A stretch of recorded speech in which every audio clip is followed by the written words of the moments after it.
Yeah, hi, Miss Mims. How are you today? I am fantastic. I am fantastic, girl. How are you? I have had better days. Let's just say, I didn't think it would be this hard to get onto this damn podcast. I have had better days, but it's fine. Technology is fine. Everything is fine. So I would like to start this episode before we get into this episode to tell our dear sweet listeners, Dear to listeners, dear listeners, go get vaccinated if it's available to you. My dear Mother Mims, has contracted the COVID. Lord Jesus, just saying it out loud makes me upset. She works in a hospital environment. She thinks she got from a coworker who is unvaccinated. Of course she did. She luckily has had very few symptoms. It's been like a bad head cold. She is about 5 days after symptoms, and they're already starting to dissipate. She lost her taste for like a day, lost her smell for like a day. It's all coming back. It's all coming back to me now. There were moments of cold, there were flashes of light. There were things we'd never do again, but then they'd always seemed right. There were Nights of nights endless pleasure. It was more than a lie. Nobody knows that line. baby, baby, baby. Oh. Yeah, exactly. That was a moment, Andy. But yes, Us and Celine Dion in the 90s. Woo, Lord. so all that said, if she hadn't been vaccinated, things could be a lot worse right now because my mother's older. So get your asses and go get vaccinated. Please do that. Please. Please do that. Please do that. And if not, just stay home. Never leave the house. I'm just saying. If you're not going to do it, that is an option. Just stay at home. Don't leave the house. Use Instacart to deliver everything. Use Grubhub and DoorDash. So many podcasts. There's Netflix. There's Disney Plus. They'll be doing same day releases for a while still. Oh, speaking of, I know you're working your way through Deep Space Nine, right? Still.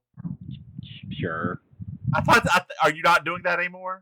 I paused and worked my way through things for a while, so now I'm back on a Bob Burgers trip right now. Girl, I don't know what is going on. There's some sort of feedback on your side, some sort of it sounds like something's rustling.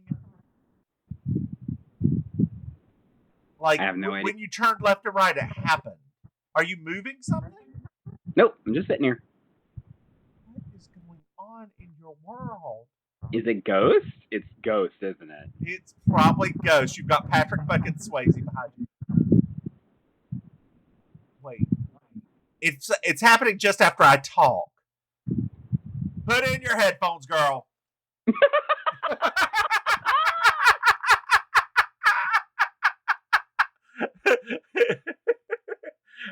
And now for your regularly scheduled program. Never gonna get it, never gonna get it, never gonna get it, never gonna get it, never gonna get it, never gonna get it, never gonna get it. Whoa, whoa, whoa, whoa.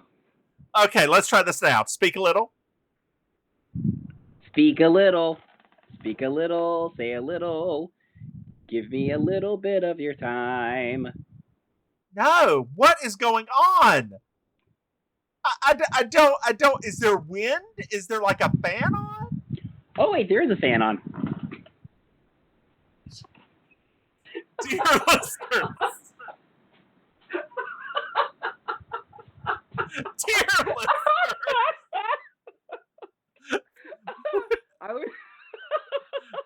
Let's see if this fixes it.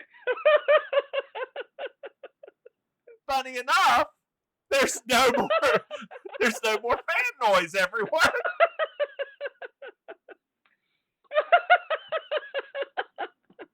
How about we get into this episode? This is episode 21. Grand Slam.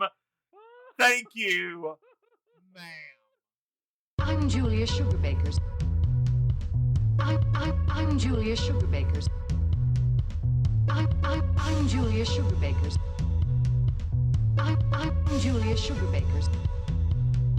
And that's Marjorie. Just so you will know, and your children will someday know, is the night the lights went out in Georgia. The lights went out, the lights went out, the lights went out, the lights went out. And that is the night the lights went out in Georgia. I'm sorry, I didn't know. Well, now you do.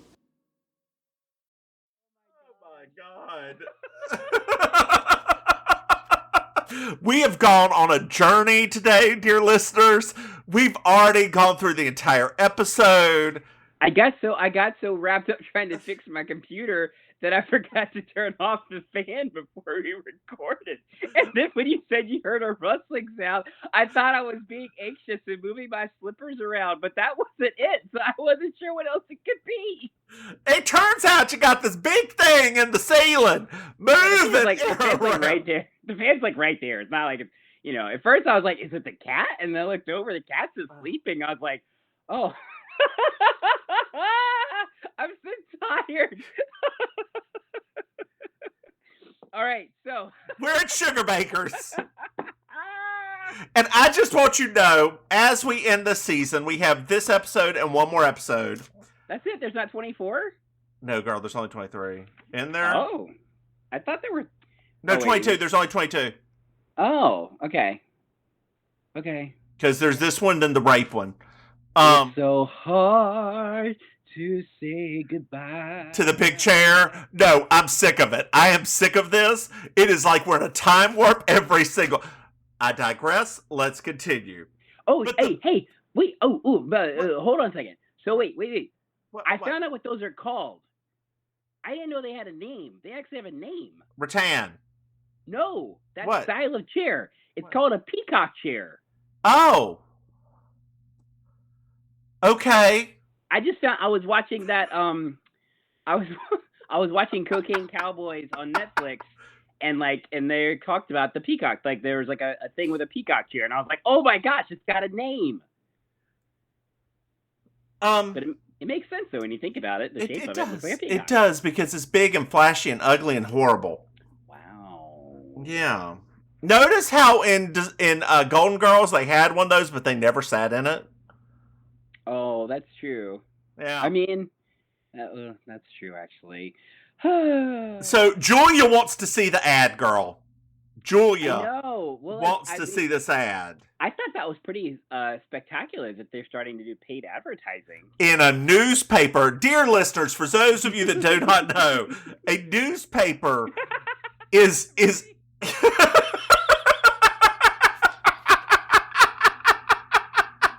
Go ahead. It's an ancient form of receiving the news daily. It would come in a folded paper on something called newsprint, which you may see at the bottom of birds' cages or at the penny saver when you receive it in the mail. Divine Miss Mims, I have a question for you. What happens if there's news after the newspaper goes out? Very interesting. They had 2 editions of it. Or you watch Peter Jennings at night. Who's Peter Jennings? He's dead. Don't worry about it.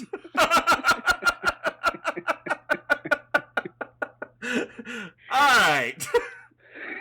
So, Julia, dear listeners, it may seem like it's like midnight for us right now, maybe 2 o'clock. It's just coming up on 8 p.m. Yep, that's it. But Mims worked all day. Mims has a bowl of olives waiting on her downstairs, so we gonna fly through this episode. Bowl of olives. A bowl of olives, girl. Ooh, yes. Bowl Are they already pitted? Oh, of course, and they're stuffed. Ooh. And they're big and unctuous. What are they stuffed with? What are they stuffed Oh, with? pimentos. Ooh, are they organic? Girl, I don't know. Probably I got my Trader Joe's for cheap. Oh, why you asking all these damn questions? I don't know. Okay, all right. Back to the show. So Charlene tells a story about $1. And Stupid dollar story. Oh my God. And Julia's like, do you ever wonder why you sometimes sound like Andy Rooney? Yeah, which I was like, there aren't enough Andy Rooney jokes on sitcoms. America, do better. More Andy Rooney jokes. Speaking of dead newscasters, was he a newscaster though? It's better than a Chinese stereotype, right? So that movie's so good, except for that scene. Wow. No. Anyway, so they have the tiniest ad in the home section of the newspaper. So just think, this must be on a Sunday. They must be working on a Sunday because you only get the home section on a Sunday. Well, hell, the Charlotte Observer never had a home section. No. We had Parade. They had a home section in the Greensboro paper. I remember that. Yeah, they did. I don't know why Charlotte didn't have one. Oh wait, that's because they had Parade. That's right. That's why. Yeah. And you know, Greensboro is a very tiny little city compared to Charlotte. So tiny. Tiny town.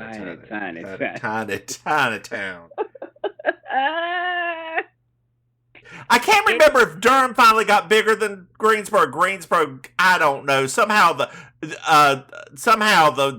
city's changed in order of with the new census. Not the census city.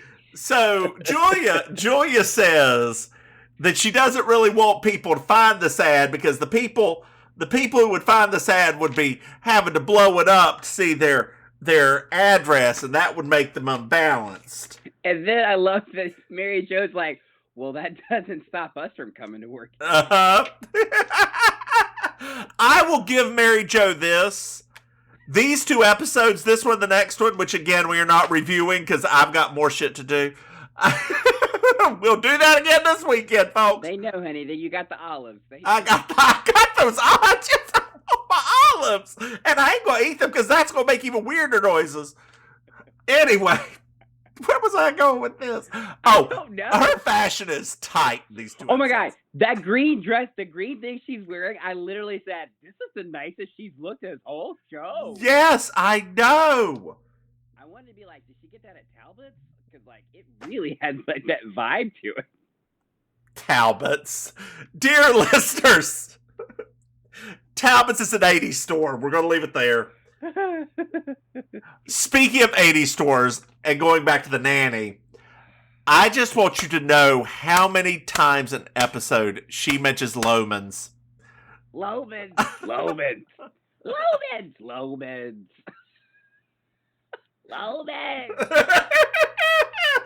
Oh my God. So Suzanne's here.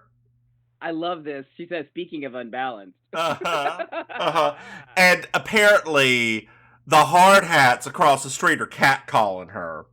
And they give her terrible catcalls. They're not original at all. No. I don't remember. Hey, look at those biggins or something like that. I can't believe how big they are. I was like, that's not a catcall. That's an exclamation of shock. That's not really a catcall. Like a catcall means that they're actually saying it to Suzanne. That sounds more like he's saying it to his coworker, which doesn't technically count as a catcall. Hold on, uncomfortable break, and now Jack called. Jack who? Well, it's her ex-husband. Oh, one of Suzanne's ex-husbands. Yeah, Jack Dent. We find out he is something on the Atlanta Braves. I'm not a pitcher, I think. He's the pitcher on the Atlanta Braves. I was glad because I was like, at least it's for Atlanta. I thought it was going to be for like the Houston Astros or something. I mean, how much do you think the Braves paid them to do this? Well, I wouldn't say. Well, probably a good chunk, I would imagine. Because you got JD and you've got. Yep. But I mean, I guess at the same time, though, if you think about. Hold on, before you continue, we have to interject something. Dear listeners, there's going to be a Designing Women play. Oh, that, yes. Probably off Broadway. But it made it to Playbill. That stuff actually sometimes gets picked up, you know, especially if you have, like, recognizable name stuff at the beginning of it. Were there any? I mean, no, like just the designing women part of it. Oh, right? okay. I'm like... recognizable brand, I guess you would say. Yes. It's supposed to take place just like during the 2020 election, during COVID, because Linda Bloodworth Thompson can't do anything original. And I would like to say, just from the gay electorate of the artistic branch of the homosexuals, I would still like to lobby for the tragic opera of Delta Burke. I do think that would be a pretty amazing prospect to watch how this woman, who is the symbol of all things, is torn down in her prime by the media that brought her up and they tore her down. By bit.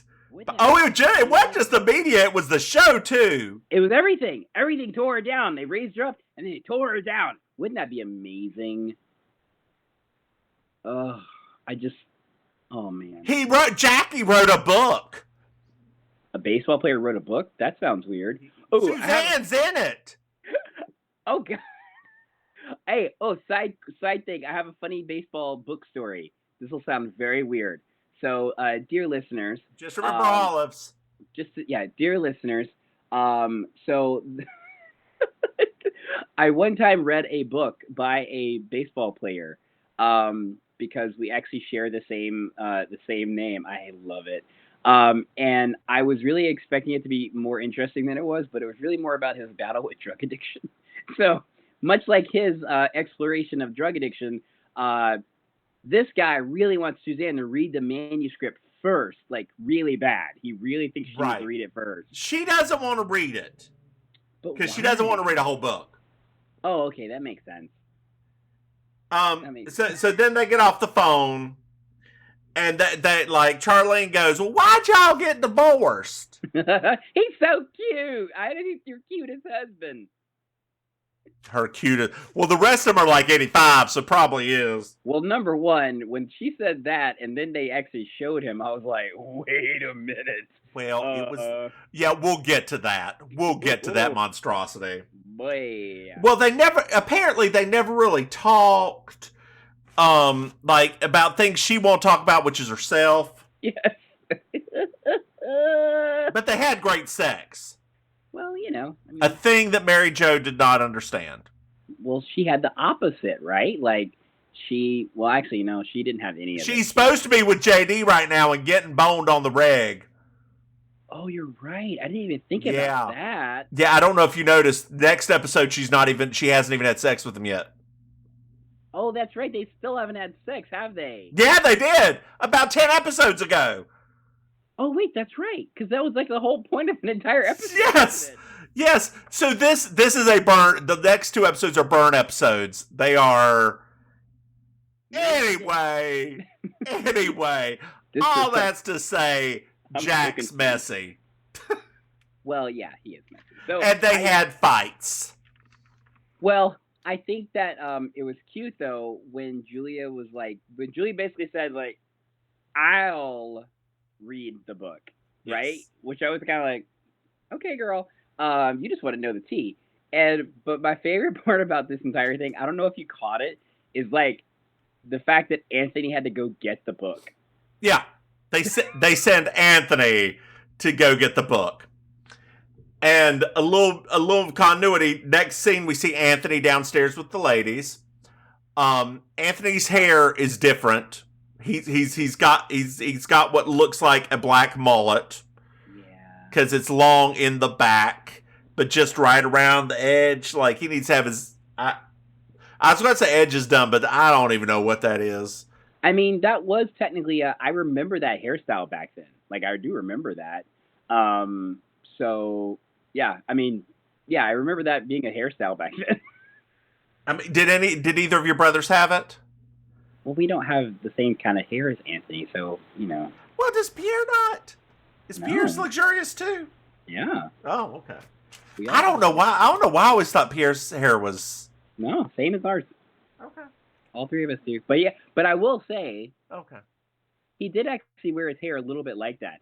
kind of like a mullet, but not quite like a mullet. Like a little bit like one. How great would it be if Anthony actually decided to get out of prison and have a dry Jerry curl? Ooh, girl. Like he decided, I am out of prison. I am going to have the driest Jerry curl. I want it to crunch whenever I put my head back in the van.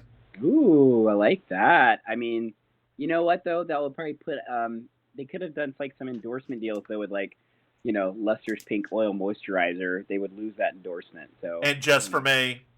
Just for me. JUSTFORME. Ow! Sorry. It's a habit. Anthony read the book. Oh crap! He read it on the way over. While He read it. Fell out, like he read it. He was driving. Yeah, that's what I was thinking. Wait, I didn't think about it until you just said it again. I'm like, wait a minute. Wait, what? And I have written right here. Jack was a hoe. He was. He got around, which is saying a lot, considering that Suzanne Sugarbaker is the most beautiful woman that ever lived. Yep, got around while he was married to her. My gosh, that's my God, we are having a drama right now. We have moved straight from comedy to drama. It's no good. I mean, that's just not how you do that thing. I mean, are they going to tell Suzanne that that's in the book? Well, they're thinking about it. Oh, okay. I mean, So Julia comes down and she's very upset. I mean, I would be too. If somebody cheated on my sister. She never trusts a man who spits tobacco in a potted plant when people aren't looking. I agree with that. So Suzanne comes in and is like, "Oh, y'all just don't like. Oh, y'all just want me to read it. Y'all are just jibing me. Y'all are just jibing me." So Julia just flat out tells her. Chapter 4. What is it? The Ladies of the Canadian Mounties. Why were they? I mean, oh wait, I guess the Montreal Expos. I guess that would be it. Oh yeah, that would be it. Or Toronto Blue Jays. That's it. Yeah, I was like, where were they? There used to be too. Look at you knowing a defunct baseball team at that now. Oh, I just know all the Montreal stuff because my dad used to have like every sports team from there. Yeah, the Montreal Expos had the coolest like logo. If you ever look at it, it was brilliant design. Yeah. Good days. Good days. Yeah. So now we're at a bar, and Suzanne is drinking martinis. I love it. Julia, you know what? That thing that Julia just said to Suzanne here, I felt like that's something you would say about me, which is, this is why we never get Suzanne a drink without an umbrella in it. Yeah. I was like, that sounds like something this Mims would say about me. It's true. Maim is not, unless things have changed, she was not the heaviest of weights. I'm not. I'm really not. I mean, I actually can drink quite a lot now. I just don't. Drag will do that to you. Yeah. Well, I mean, South Florida did it to me more than anything else. So, have you had COVID yet? No. I mean, you might as well ask, right? I mean, still not yet. I mean, maybe I'll try it on my sabbatical. I mean,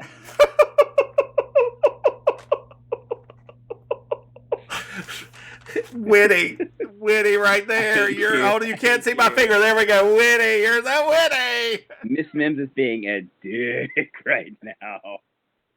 Oh, God. So Suzanne says that she's done some bad things.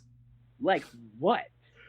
On August 26, 1983, she and Jack had a fight. It was a big fight. Oh, no. And it was just before the Pirates game. She looked over. He ran out on her. She looked over, saw his bag, saw something shiny in it, and she put Bengay in his athletic cup. They lost the game 9-1. There are people that will probably pay for that now.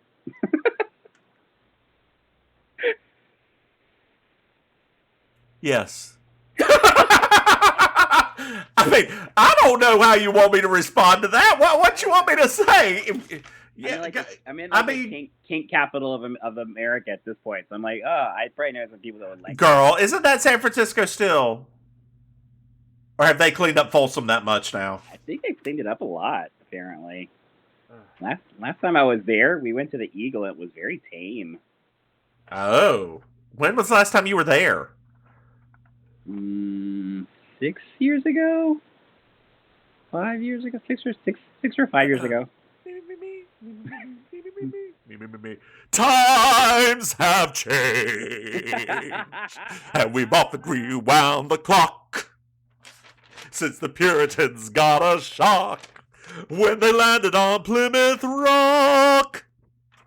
So I have to say that when Suzanne drunkenly exits the bar to go to get a cab to go to the stadium, I was here for it.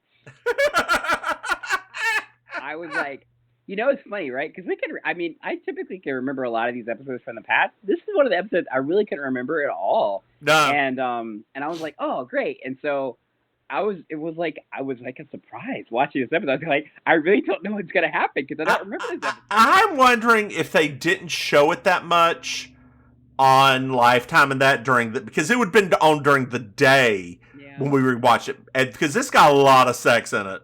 It does. Not good sex. Just a lot of sex. Not a lot. I mean, it's what it is. So Suzanne arrives at the stadium. Yeah. And there are a lot of old-ass baseball players there. There is that one that's kind of fit, like the one that she first talks to. I was actually surprised. He was almost in, like, modern-day fit shape. The hot Hispanic one? Yeah, I was like, oh, he actually would be still considered fit now. I'm sorry, he may have been Italian. It was the 80s. It's hard to tell because they used Italians in Hispanic roles. Yeah, no, I was gonna say he's probably Italian pretending to be Latin. Yeah. So Jack says he wanted her to read it so she wouldn't be mad. Yeah, I mean, it makes sense, kind of. And like they have a little back and forth, and Suzanne's just telling him off, and he's like, "Well, I want to come by later and explain it to you." Like, what is there to explain, Jack? I don't know. Bad acting. Oh well, I mean, he is a terrible actor. And that hair color, oof. Yeah. There's so much about him. Like, once again, if Charlene hadn't set him up at the very beginning to be like, oh, this guy's really cute. Because remember, Charlene thought that other guy who was... I was going to say, you remember the last attractive man on the earth? Yeah, that homosexual, right? Like, Charlene thought that man was the most attractive man that ever lived. So I was like... Gay Geraldo Rivera. Oh my God, he totally was. I was like, Charlene's going to have good taste. And then this happened, and I was like, is he 60? Oh, we're back at Suzanne's. Oh, my favorite. This is the best thing ever. The radio's playing. Did you hear what the radio's playing? And then the radio announcer's like, "Hi, I'm doing a favor for my friend Jack Dent. Yes. I owe him one. And Suzanne, if you're listening, because you always listen to the radio at night, your phone will be ringing right now. And if you don't answer, Jack's going to come over and beat down your door. Yeah. Go get him, Tiger," to Jack. You know what my ass would have done? Picked up that phone and called 9-11 right then, right there. I mean, but it's I can't say anything. So, dear listeners, just in case any of you are watching this episode and are listening closely to the song, I was a little bit taken aback because that's my trigger song, which is Patti LaBelle and Michael McDonald's "On My Own." And when I realized what was playing in the background, I kind of lost my mind for a couple of minutes and stopped paying attention to what was happening on the episode. Well, let me just tell you, it was real rapey. The thing is though, is like Consuela, that's what shocked me out of my like patty hole. Consuela screaming was my favorite. So Consuela, he comes in. Consuela Osprey starts screaming, "I want to cut you with a pocket knife. I will kill him. I'm going to go get the big gun. Oh my God. The big gun, for goodness sake, like the big gun. And Suzanne's like, what are you even doing here? And he says, I only do better when the whole city's cheering me on. Yeah. Folks, I didn't write this stuff. Linda Blundworth Thompson did. I mean, it is ridiculous, but at the same time, it was kind of a funny line, a little bit. I mean, yes. I suppose that's right. But also, like, hearing that line is just that's that thing, right? About jocks that, like, the two of us are both just like, ugh, right? Because it's just, that's you guys. So I've got a question. High school. Yeah. Were there any jocks you found attractive? Jocks in high school I found attractive. I think that when we were freshmen, I thought there were a couple of seniors that I remember that I thought were attractive. Let me. I will write down a name and put it on camera and see if I'm right. Okay. Oh my God. I don't know if I'm spelling it right. Can you read that? Oh no, not him. Well, I thought you did. Okay. He's a nice guy. Like, no, but it was like, no. Don't use names. I'm not gonna use his name. No, he's a nice guy, but no, like, you know, I would say, right, if we had to do like a high, no. That's what I was like. You want yourself a hairy daddy? Is that what first of all, I said, well, I have to say that was something that was very fascinating about him at that age, because we were both in that mindset. I was like, what's happening right now? Yeah, why is that happening to me? Why do I can't? I didn't really notice any seniors. Oh, I did. Like, maybe that's the thing. Maybe I've always liked older guys. Because, like, when I think back on high school at this point, I remember, like, you putting the names up, I remember them then, but I remember nobody, but I could remember specifically, like, 3 seniors that I was like, okay, I like that. That's nice. But, you know. I liked the wrestler, but he was a junior. He was a junior. Well, remember, there were 2 wrestlers, and they were brothers, and one was a junior and one was a senior. Oh, I forgot about the oldest one.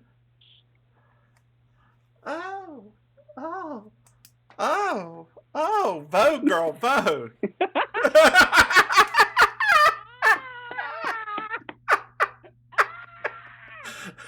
Oh, God. Dear listeners, we apologize that this episode's gone off the rails from the beginning. Well, off the rails. We're very sorry. So Jack says it's all a lie. Do you believe him, though? I mean, no. Do you? I mean, I don't believe most men, so no. However, I mean, for the purpose of this episode, sure, let's give him the benefit of the doubt. He thought she wouldn't be mad, and he even dedicated the books to her. It's just sweet, I guess, in a way. But it's what, dear Suzanne, you have the biggest breasts, or something like that? No, thank you. It was thank you for always being beside me, and for having the biggest breasts I've ever seen. Right? That was like, which is ridiculous. But at the same time, I was like, I mean, I guess me and you are 2 bitter older gay men, so I was kind of like, none of this is driving with me. I think that you are full of it and whatever. But then at the same time, I was like, they were only married for 3 years, so it's not like. Well, he swears to rewrite it. He swears. Otherwise, he'll be struck by lightning. Yes. And then they seal it with a kiss. And that's when it gets weird. Yeah. That's when it just gets super weird. I was like, this is not. I was like, guys, this is not technically this is not that time. This is not that moment in the show. Like, and I just want to say, for having just come from the ballpark, his shit was real clean. Oh, well, I mean, he is the pitcher. Usually it's the catcher that gets dirtier. I mean, that's always true, isn't it? Yes! I was so hoping. I was like, please, I left the joke there. Please pick it up. Dear listeners, one day when Maim and I have our Let's Talk Blunt About Sex podcast, I will tell you a story. Mama Maim, you cannot tune in. I mean, I don't know. I don't even think anybody's ready for it. I'm afraid right. No.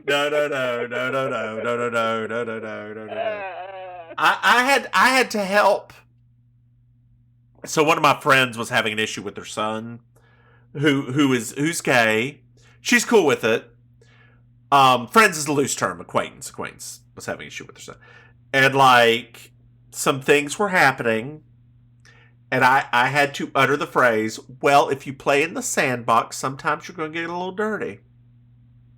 Very true. Very true. That's why oral sex is superior to anal sex. Oh, my God.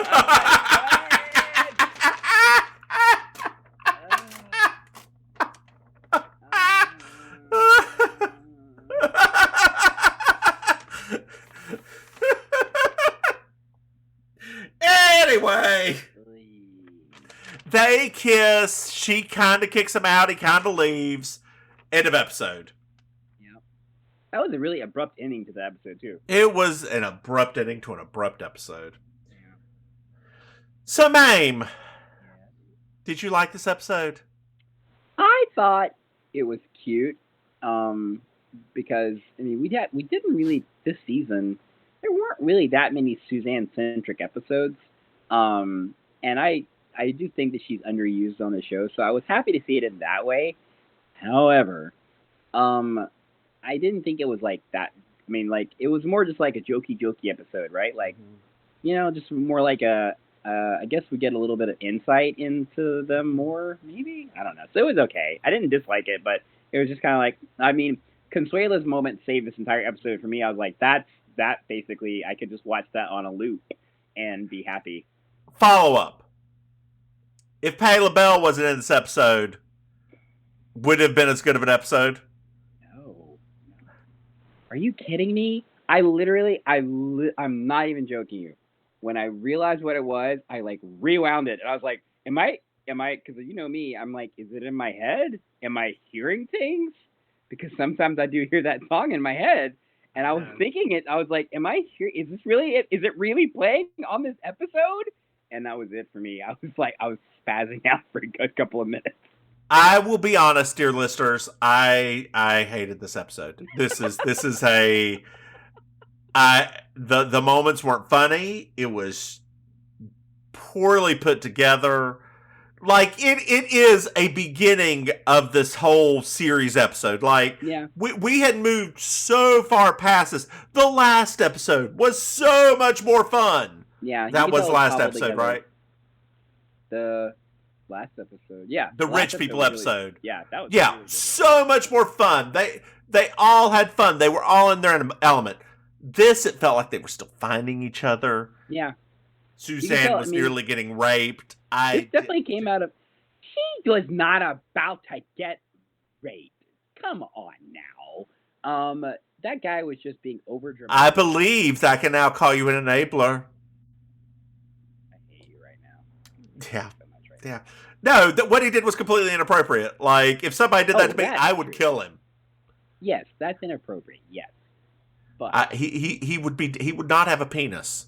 But there's so many people that you would do that to for lesser things. That's true, but in this case, this would be the... Did you find yourself a Miss Georgia World? Oh, Mary Jo Shively and that little green number? Yes. I was like, please dress like this all the time. Please. Yes! Like... It was, at first, I was like, oh, I really like Charlene's dress. Ooh, Mary Jo. Yeah, no. I mean, technically, Charlene's red dress is a second. Like, because that dress, that was one of the best she's ever looked, too. Yes, it's true. So it's true. They were both hitting hard this time. So, now I guess we should wrap this thing up. Oh yeah, I guess it's time. I mean, not a lot. I do have a suggestion for you of a TV show to watch.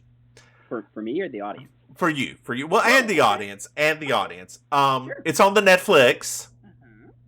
It's called Centaur World. Centaur World? Okay. It starts off with a rider and her horse in a world that's completely destroyed. Mm-hmm. And then they get split up. They found a magical artifact that'll save them from the warring factions killing all the people. And the magical piece sends the horse to Centaur World, which is this goofy place of all different kinds of centaurs. What? It is very oh my god, I've lost the name of the oh my god, Princess Bubblegum. What's the name of that TV show? Oh, Adventure Time. Adventure Time. It's very Adventure Time. A little bit slightly sloppier animated, but it's also kind of a musical. What? In the last episode we watched, Santa Gold was one of the singers. What? Yeah. It's kind of for children, kind of for adults. I highly suggest it. Yes, I will gladly take that suggestion and watch it tonight. And then there's another show on HBO about a British dog. Are you familiar with this?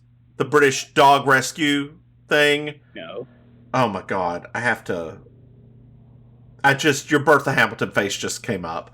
Anyway, I have to look up the name of it later. But it's like Dog's Life, Dog something. Just put dog in HBO Max. But it's a dog rescue. It's 45 minutes of a lot of crying because all of these people really need dogs. And these dogs really need people. And it's done in the British reality series way. Oh, so I'm going to be sobbing. Oh yeah, especially they show that some have to be they show them giving them up and why they're being given up. They show them sometimes they have to be put down. It's a lot. Wow. It's very heartwarming. I'm not ready, but that's going to be good catharsis material. Exactly. Huh, so Maim. Yeah. Now that I've talked a lot, and my olives are calling me. Your olives Hello, Mims. Hello, Mims. We're your olives. We want you to eat our pimentos. Please. Take your pimentos out. I have a song for you. Pennies, nickels, quarters, dimes, come to us while there's still time.